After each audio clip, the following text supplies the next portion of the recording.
Welcome to Buckets. My name is Matt Moore. I'm the senior NBA writer for the Action Network, coming to you from the Tommy John Home Studios. I'm joined by Jay Money. Sean Little's off tonight, watching his Knicks lose to the Orlando Magic somehow. We'll check in with Sean tomorrow night. I'm joined by Jay Money. He's on Twitter and on YouTube at Jay Money is Money. You can catch his daily live show at 11 Eastern. Am I right on that? It's 11 Eastern? Yes? 1 p.m. Eastern. 1 Eastern Mountain. We're on Mountain, so it's 11. I was almost there. It's 11 Mountain.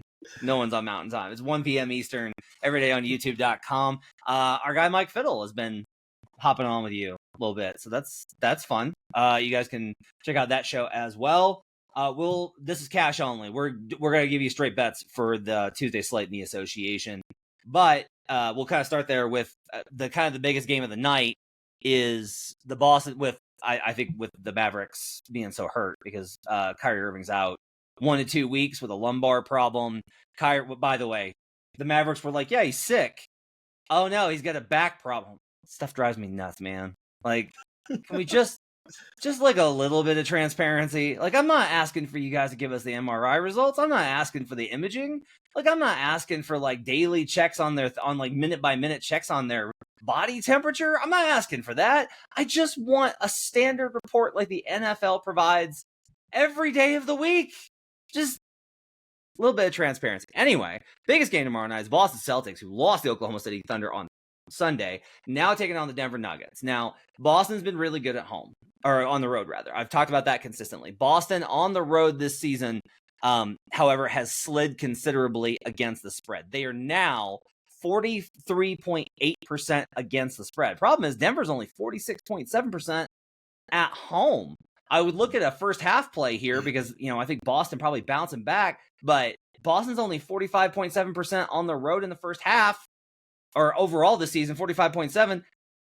Jay, check this out. The Denver Nuggets are 24% against the spread first half. 24% this season. Their starts are just absolutely terrible. This game is 4.5 total in this game at 227.4. I lean to the under, but every Denver game goes over right now. Like, they're all going over right now, so I don't really want to mess with it. You've got a good read on these, like, bounce back, revenge, these type of games. What do you think about Celtics Nuggets on Tuesday night? Yeah, I want to take Celtics first half, man. That's what I want to do. That's what speaks to me. But like I said, I mean, they've lost 3 straight to the Nuggets. They lost in this same arena. I was at that game last year as well, and it just seems like the Celtics, for whatever reason, when they're on the road versus a top-tier team and they stop making shots, they just kind of curl up into like the fetal position. We saw it versus OKC as well. They were up 10 points, I believe, at halftime, and then that third quarter, the Thunder hit them when they couldn't make shots, but still, like, how do you get – I think they scored, 27 points or 37 points in the second half of that game. Just absolutely horrible there from the Celtics. So I'm expecting them to bounce back, but I would still look for them to do it early. We know the altitude and stuff. I wouldn't want to trust the Celtics full game, especially, like I said, in the altitude as well. Nuggets sometimes can come out slow and then put things together in the fourth quarter. So I could kind of see this one playing exactly how this Celtics versus OKC game played out, where they come out, this is a big game. This is versus a team that everyone respects versus Jokic, the MVP, all this. I could see them taking the game serious, but I wouldn't trust them for 48 minutes, man. It will be first quarter or first half for me. That's it. I don't know what to do with this because, like, power rating spits out 2.5, and I want to be on Boston. I want to be on Boston bad in this game. Boston off of a loss under Joe Mazzulla, 38 in the regular season, 38-14 straight up, 29-22-1 against the spread, 57% across the last 3 seasons. That's not a small sample size, and that's a pretty good indicator when they're on. That's when they're on the and that's overall when they're on the road. 14-7 straight up at 67%, and 12-8-1, 60% ATS. They've been great in that spot. The Celtics take a ton of threes. The Nuggets allow a ton of threes. The Celtics do not allow a lot of threes. The Nuggets don't take a lot of threes. If this game plays to like average season performance, Denver should get mathed into oblivion. Like, it should be like, oh, congratulations, the Nuggets are shooting 55% because Boston's interior defense, I think, is really vulnerable. But they'll lose because they just give up a bajillion threes, and they'll wind up with 10 threes made, and Boston winds up with 20. and you just can't compete when that gap is that wide. Michael Mullins talked about this, about how, with Boston, like, there's really no way to stop them from getting up 53s, and he's right, because even if you do contain the catch and shoot stuff, which Denver won't, they overhelp constantly, which drives me nuts.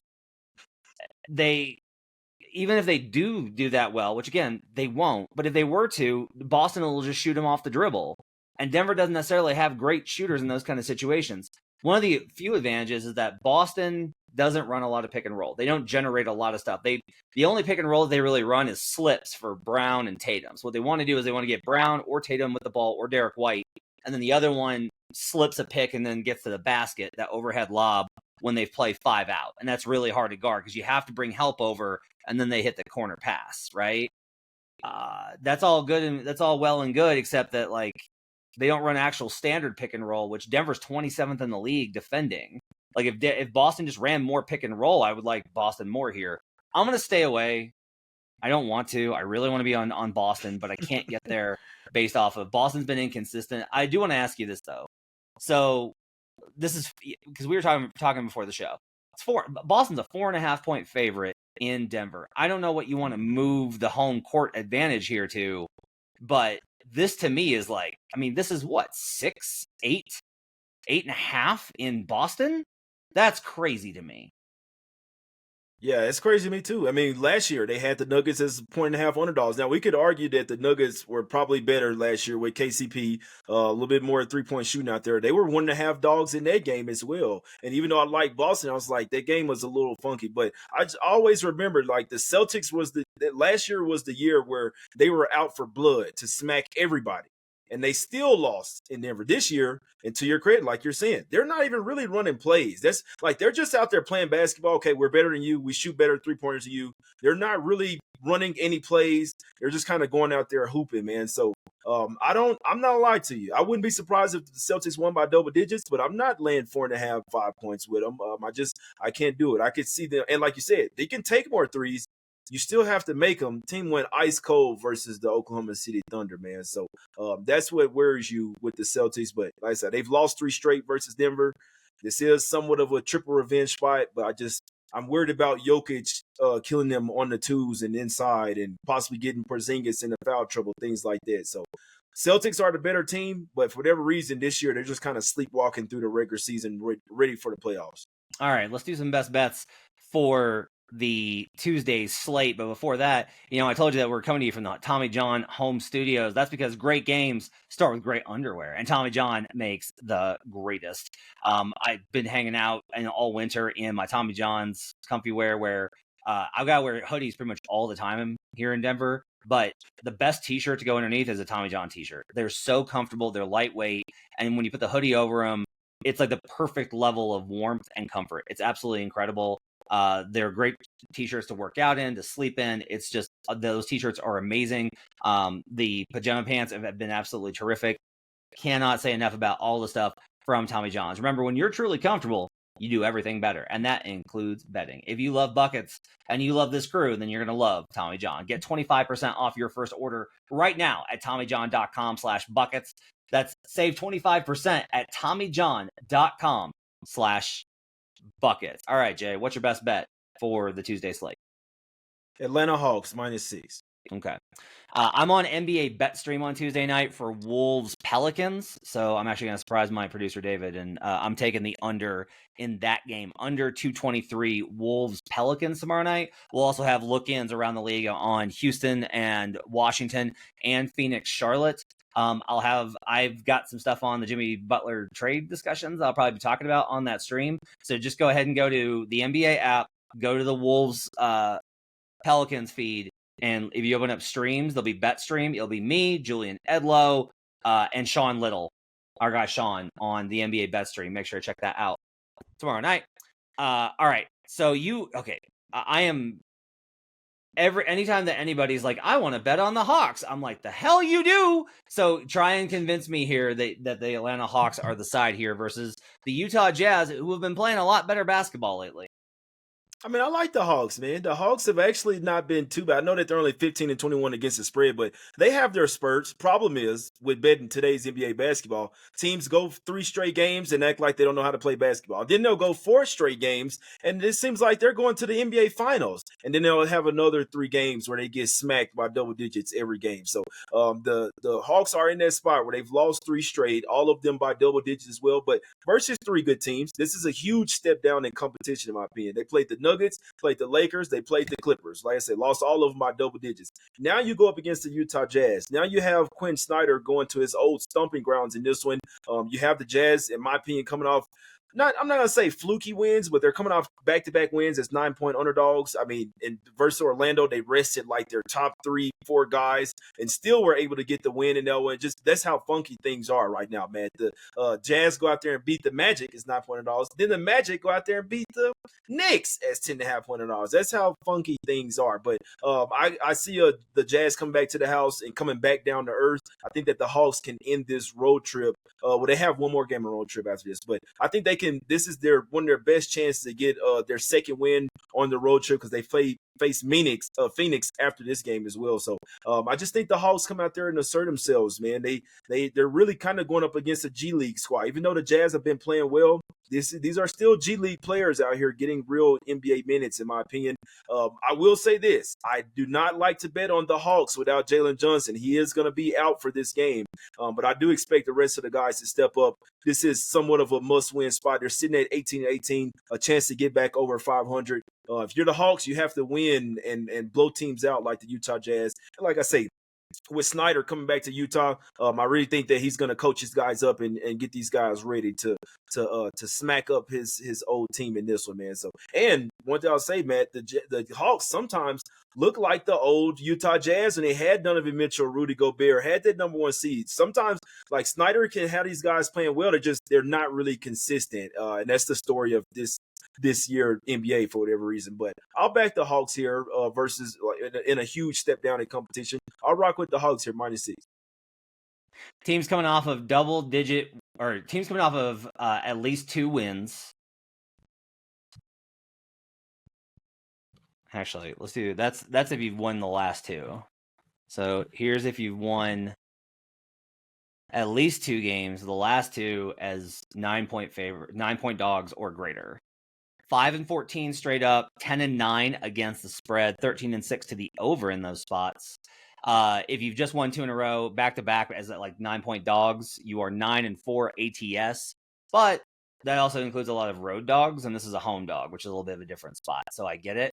The Hawks this season versus teams under 500. So that you talk about those step up in class. That's what makes me the most worried here, Jay. They are 5-6 straight up versus teams under 500. And 5-6 against the spread because they were obviously favored in all those games. Now, the good news for you is that was like when they were losing to that stretch goes back to November, right? It was the last time that they lost one straight up. They have won outright 4 in a row and covered 3 in a row. So maybe they're headed towards like actually taking care of business versus these bad teams. The question just kind of really like how bad is Utah right now? I don't mind it. I can't get anywhere near it because the Hawks are very difficult for me to get any sort of peg on right now. This is, by the way, a 40. Let's see. This is, look at this. Yeah. The Hawks are 44% ATS on the road. The Jazz are 36% at home. They're 2-12 straight up. For whatever reason, Jazz, they go into your arenas like, oh, come in, let's play basketball. And they come home, it's like, which is the exact opposite. Like last year, they were one of the best ATS home teams in the league. The stuff changing year over year is always so.